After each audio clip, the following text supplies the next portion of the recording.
बच्चों की बात कर रहा हूँ जो बच्चे बहुत सिंसियर हैं, आज्ञाकारी हैं, बहुत अच्छे दोस्त हैं, सपना लिए भी होते हैं, उन काम करना शुरू करते हैं। 5 दिन 7 दिन तो काम होता है, फिर अचानक से रुक जाता है। गाड़ी चलती है और अचानक से वो रुक जाती है। नेट की तैयारी शुरू की उसने और 5-7 दिन तक तो उसकी गाड़ी चली और फिर अचानक से गाड़ी ब्रेक डाउन हो गई और वो छोड़ बैठा। बच्चे काम करते हैं, मेहनत करते हैं, फिर रुक जाते हैं। अगर ये ऐसी समस्या आपके किसी दोस्त के साथ है तो ये वीडियो आपकी मदद ज़रूर करेगा। जी हाँ, नमस्कार, मैं doctor Praveen Mohil, study wellness expert और NLP प्रैक्टिशनर, रूबरू हूँ आपसे एक रियलिस्टिक समस्या को लेके। इसलिए सिंसियर बच्चों में आती है, जो मेहनती बच्चे हैं उनमें आती है, और जो बच्चे ऑनेस्ट हैं उनमें ये प्रॉब्लम ज़्यादा देखी गई है। ये आप और हम हैं, यानी कि ये वो बच्चा है, ये वो माइंड है जिसने एक सपना देखा है, जो अपनी तैयारी शुरू कर रहा है। और ये जो तैयारी का जो रिसोर्स है वो क्या हो सकता है कि 2-3 दोस्तों ने मिलके प्लान बनाया हो कि चलो अपन नेट की प्रिपरेशन करते हैं। उसके जो पेरेंट्स हैं, उसके घर वाले हैं, उनकी कोई इच्छा है कि हमारा बच्चा या बच्ची ये बने, और फिर उसने काम शुरू किया। एक सपना देखा हो कि मुझे ये एग्ज़ाम क्वालिफाई करना है, मुझे ये बनना है। प्रॉब्लम का वो सॉल्यूशन निकालने की तरफ बढ़ रहा हो। वो प्रॉब्लम कुछ भी हो सकती है, ये आपको पता है। एक एग्जाम्पल के तौर पे फाइनेंशियल प्रॉब्लम कॉमनली देखी गई है। ये रिसोर्सेज होते हैं हमारे, मोटे तौर पे 4 प्रकार के रिसोर्सेज हैं। और मान लो कि बच्चे ने नेट के एग्ज़ाम की तैयारी शुरू की, ठीक है, और नेट के एग्ज़ाम की तैयारी शुरू की, यानी कि ये हमारा माइंड है, और इस माइंड में उसने अपना प्लान बना लिया। बहुत अच्छा प्लान बनाया है कि इस प्रकार से पढ़ेंगे, इस प्रकार से बुक्स लेंगे, ये बुक्स पढ़ेंगे। पूरा अच्छा प्लान है, पूरी अच्छी स्ट्रेटजी है, और वो उस पर काम शुरू भी कर चुका है। अब होता क्या है, जब बच्चे ने काम शुरू कर दिया, 5-7 दिन हो गए या 15-20 दिन हो गए और अचानक से रुक गया, ये क्या? बहुत कुछ सही है, बच्चा मेहनती है, बच्चा इंटेलिजेंट है, सब कुछ है, फिर क्यों रुक गया? ऐसा क्या हुआ? ये मैकेनिज्म मैं शेयर कर रहा हूँ। ये हमारा माइंड है, यानी कि यही माइंड है जो यहाँ पे है। इसी माइंड ने एक सपना देखा, क्योंकि माइंड हमेशा ड्रीमर की भूमिका निभाता है। माइंड हमेशा सपने देखता है, नए नए काम करने की कोशिश करता है। यानी कि एक सपना देखा, हो सकता है माइंड ने एक समस्या का समाधान निकालने की कोशिश की, या दोस्तों के साथ सपना देख लिया, या घर वालों की बात मानने की कोशिश की। यहाँ मैंने जो 4 रिसोर्स बताए उनमें से कोई एक या कोई और भी हो सकता है। और बच्चे ने क्या किया कि बच्चे ने सीधा स्टार्ट कर दिया, और यानी कि ये हमारी बॉडी है जिसको काम करना है। एग्ज़ाम देंगे, पढ़ाई करेंगे, कुछ भी करेंगे, सारा हमारी बॉडी से होकर गुजरेगा। तो ये हमारी बॉडी है। आर्ट कॉन्शियसनेस आप गूगल करिएगा, आपको बहुत सारा मैटर मिल जाएगा। ये रिसेंट टॉपिक है, नया टॉपिक है। ये हमारा जो हार्ट है, ये फादर की भूमिका निभाता है। यानी कि हार्ट वो चीज़ है कि जो आपको पूरी तरह से जानता है, यानी कि वो आपकी हर कैपेसिटी को जानता है, वो आपकी रियलिटी को जानता है। यूँ समझो कि आपके पेरेंट्स हैं, आपके फादर हैं, आपकी मदर हैं, या आपके घर के बड़े लोग हैं, वो आपको पूरी तरह से जानते हैं। यानी कि जब आप छोटे से थे, वहाँ से लेके आज आप बड़े हो गए, वहाँ तक की पूरी कहानी उनको पता है। यानी कि उनके अपने कंसेप्ट हैं, वो आपको ये मानते हैं कि हमारा बच्चा या बच्ची ये काम तो कर सकेगा, ये नहीं कर सकेगा, ये इसमें एबिलिटी है, ये इसमें एबिलिटी नहीं। ये हार्ट अपना एक डिपार्टमेंट है।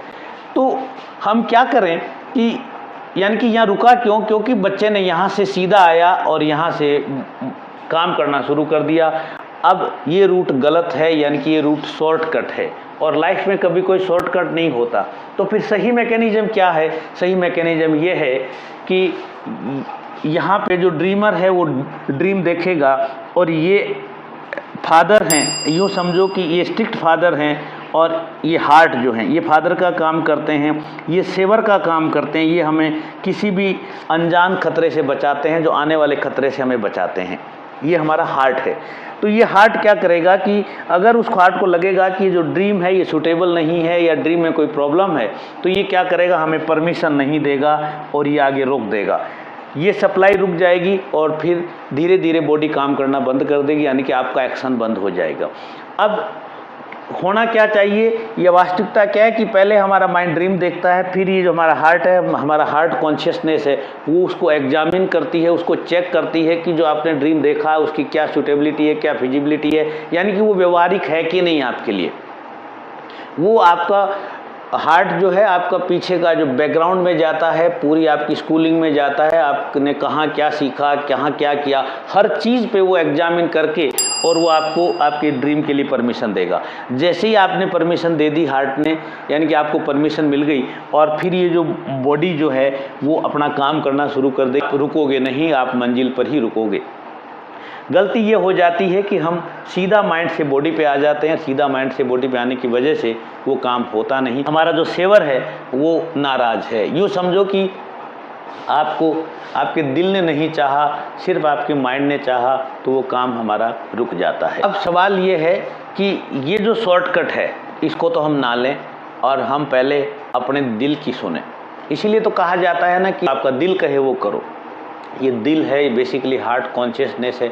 जिस प्रकार से हमारी बॉडी का जो माइंड का ब्रेन का सिस्टम, उसी प्रकार से हार्ट का अपना एक सिस्टम होता है, और उसी सिस्टम से अब हमें परमिशन लेनी होती है। जैसे ही हमें परमिशन मिल जाती है, हार्ट ने ओके कर दिया कि यस यू कैन डू, और फिर आपका स्टार्ट होगा तो फिर आपका कंप्लीट हो जाएगा। इसी कंसेप्ट को अगर आप गूगल करना है तो एक शब्द आता है वेगस नर्व। वेगस नर्व या वेगस सिस्टम, ये उसी वेगस सिस्टम की कहानी है, और इसको आप गूगल करिएगा। ये बहुत इम्पोर्टेंट पहलू है। क्यों इम्पोर्टेंट है? क्योंकि बहुत सारे इंटेलिजेंट, सिंसियर, अच्छे बच्चे हैं जो काम शुरू करते हैं, सपना देखते हैं, काम शुरू करते हैं, फेल हो जाते हैं, फिर वहाँ से वो लौट के बैक फुट पे आ जाते हैं। इसलिए पहले आपको एक ही काम करना है कि अपने हार्ट पे हाथ रखे, हार्ट से कई बार पूछना है कि मुझे ये करना है, क्या मैं कर सकता हूँ, क्या मैं कर सकती हूँ। हार्ट की आवाज़ आ जाएगी कि हाँ कर सकते हो, यानी कि परमिशन आ जाएगी। सॉल्यूशन के तौर पे मैं बात कर रहा हूँ कि हमने काम शुरू कर दिया, सपना हमने देख लिया। अगर हार्ट की परमिशन है, फादर की परमिशन है, तब तो कोई प्रॉब्लम नहीं है, तब तो आपको वीडियो देखने की भी ज़रूरत नहीं है। हार्ट की परमिशन नहीं है मतलब कि आपको रुकावटें आ रही हैं और आप रुक रहे हो, बार बार रुकावटें आती है, बार बार आप रुक जाते हो, फिर शुरू करते हो, फिर रुक जाते हो, फिर शुरू करते हो, फिर रुक जाते हो, फिर शुरू करते हो। अगर ऐसी सिचुएशन है, इसका मतलब है कि हार्ट से हमें परमिशन नहीं मिली हुई है। हार्ट से परमिशन लेने के बहुत सारे तरीके हैं, मगर बीइंग NLP प्रैक्टिशनर मैं आपसे 3 चीज़ें शेयर कर रहा हूँ, 3 टेक्निक शेयर कर रहा हूँ। इन टेक्निक्स को आप यूज में लेंगे तो डेफिनेटली हार्ट आपका धीरे धीरे राजी हो जाएगा और आपको परमिशन दे देगा और आप मंजिल को पा लेंगे। वो मंजिल आपकी नेट का एग्ज़ाम हो सकता है, असिस्टेंट प्रोफेसर बनना हो सकता है, या कुछ और हो सकता है। पास्ट गुड और लविंग प्रैक्टिस, यानी कि आपका जो इतिहास है, यानी कि आपकी अब तक की जो पढ़ाई है, अब तक के आपके जो अचीवमेंट हैं, उनको आपको कैलकुलेट करना है। आपके पास क्या क्या अचीवमेंट हैं। कई बार देखा गया है कि बच्चे भूल ही जाते हैं कि उनको 6th क्लास में कौन सा अवार्ड मिला था, 5th क्लास में कौन सा मिला था, 10th क्लास में कौन सा मिला था, कहाँ वो स्पोर्ट्स में अव्वल आए थे, कहाँ वो संगीत प्रतियोगिता में अव्वल आए थे, कहाँ वो डांस कंपटीशन में अव्वल आए थे। वो सारी जो पॉजिटिव मेमोरीज हैं, सारी जो एनर्जी हैं, यानी कि वो सारे एविडेंस जो हम हार्ट को बता सकें कि हमारे पास कैपेबिलिटी है, हमारे पास कैपेबिलिटी है, वो चीज़ें लॉस हो जाती हैं, यानी कि हम भूल जाते हैं। लॉस कहीं नहीं होती मगर हम भूल जाते हैं। तो क्या करना है कि उनको एक बार याद कर लें, यानी कि डायरी में नोट कर लें, और भले ही 2 दिन लग जाए, 3 दिन लग जाए, 5 दिन लग जाए, मगर उनको लिखिए। और जैसे ही लिखेंगे हमारा हार्ट रेडी हो जाएगा कि हाँ इसके पास है, कुछ प्रमाण है और ये आगे भी कर लेगा, और हार्ट आपको परमिशन दे देगा। लिविंग प्रैक्टिस है। लिविंग प्रैक्टिस का मतलब है कि आप कौन से सब्जेक्ट में, कौन सी चीज़ में आपको अच्छा लगता है। हो सकता है वो आपका सब्जेक्ट हो सकता है सब्जेक्ट ही कोई यूनिट हो सकता है कोई और चीज़ हो, तो उसको हम रिकॉल कर लें। और वहाँ पे क्या करना है कि माइनर चेंजेस करने हैं, छोटे छोटे बदलाव करने हैं, बहुत बड़ा बदलाव नहीं करना। मान लो कि आपको लग रहा है कि आप पहले जल्दी उठा करते थे, अब आप लेट उठने लग गए हो, तो थोड़ा थोड़ा 15 मिनट 20 मिनट आप जल्दी उठना चालू कर दें। पहले मान लो आपकी सीटिंग 2 घंटे थी, अब आपको लग रहा है कि सीटिंग मुझे 4 घंटे देनी है, तो आप आधा घंटे सीटिंग बढ़ा दें। फिर कुछ दिन बाद फिर आधा घंटे बढ़ा दें। अचानक से 4 घंटे ना करें, अचानक से करते ही दिक्कत हो जाती है। यानी कि हमारा जो ये माइंड है, हमारी जो बॉडी है, ये माइनर चेंजेस को एक्सेप्ट करती है, मेजर चेंजेस को एक्सेप्ट नहीं करती। बड़ा बदलाव कर दिया, बॉडी के अंदर है रेजिस्टेंस आएगी और आप काम नहीं कर पाएंगे। और बड़े बदलाव के साथ आपके जो हार्ट है, हार्ट कॉन्शियसनेस है, यानी कि आपके जो पेरेंट हैं वो आपको मना कर देंगे कि इतना बड़ा काम नहीं करना, हम इतने बड़े नहीं हैं। तो आपको इसलिए क्या करें कि स्लो चेंज करें, धीरे धीरे बदलाव करें, एक साथ अचानक बदलाव नहीं करना है। ये दूसरी टेक्निक है। हो सकता है आप पे पहली लागू हो या दूसरी लागू हो। और अगर दोनों टेक्निक लागू नहीं होती है तो एक तीसरी टेक्निक वो है कि आप अपने ड्रीम के प्रति, आप अपने प्लान के प्रति आप एक ऐसी चीज़ को अपॉइंट कर दें, यानी कि यहाँ मैंने लिखा है कीप गार्ड, यानी कि एक चौकीदार बैठा दे, एक गार्ड बैठा दे जो आपकी मॉनिटरिंग करेगा।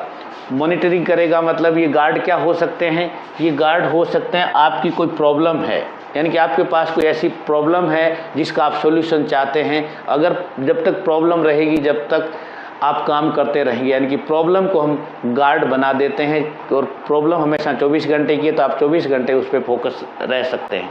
या फिर आपके जो पेरेंट्स हैं, आपके मदर फादर हैं, उनको आप आइडियल बना लें, उनके लिए आप काम करना शुरू कर दें। तो आप वो उनके लिए काम करना एक गार्ड की भूमिका में आता है, एक बहुत बड़े सपोर्ट की भूमिका में आता है, बच्चा रुकता नहीं है। और तीसरा एक और बड़ा फैक्टर देखा गया है, ये स्पेशली स्टूडेंट लाइफ का बहुत बड़ा फैक्टर है और बहुत सारे स्टूडेंट में देखा गया है। मैं भी इसका एक एग्जांपल हूँ कि आपके दोस्त अगर ऐसे हों, आप किसी ऐसे दोस्त को पहचानिए, आपके जितने सारे दोस्त हैं, और उस दोस्त के साथ आप यहाँ पे अपना प्लान बनाइए, यहाँ पे आप प्रिपरेशन स्टार्ट करिए और उस दोस्त के साथ ही आप रहिए। और वो दोस्त आपको धीरे धीरे इतना विश्वास दे देगा, यानी कि आपकी जो हार्ट कॉन्शियसनेस है वो इंक्रीज हो जाएगी, यानी कि हार्ट से आपको परमिशन मिल जाएगी और आप उस मंजिल को पा लेंगे। हाँ, नेट एग्ज़ाम से जुड़ा हुआ या असिस्टेंट प्रोफेसर एग्ज़ाम से जुड़ा हुआ या किसी और चीज़ से जुड़ा हुआ स्टडी का जो इशू अगर है और आप साझा करना चाहते हैं तो आपका स्वागत है। आपको इस वीडियो से जुड़ा आपका कोई डाउट है या और कोई डाउट है, डायरेक्ट साझा कर सकते हैं किसी भी माध्यम से। और हाँ, वीडियो अच्छा लगा हो तो लाइक ज़रूर कीजिएगा, किसी की हेल्प के लिए शेयर भी कीजिएगा और ऐसे ही अगले वीडियो के नोटिफिकेशन के लिए चैनल को सब्सक्राइब कर लीजिएगा। Thank you very much.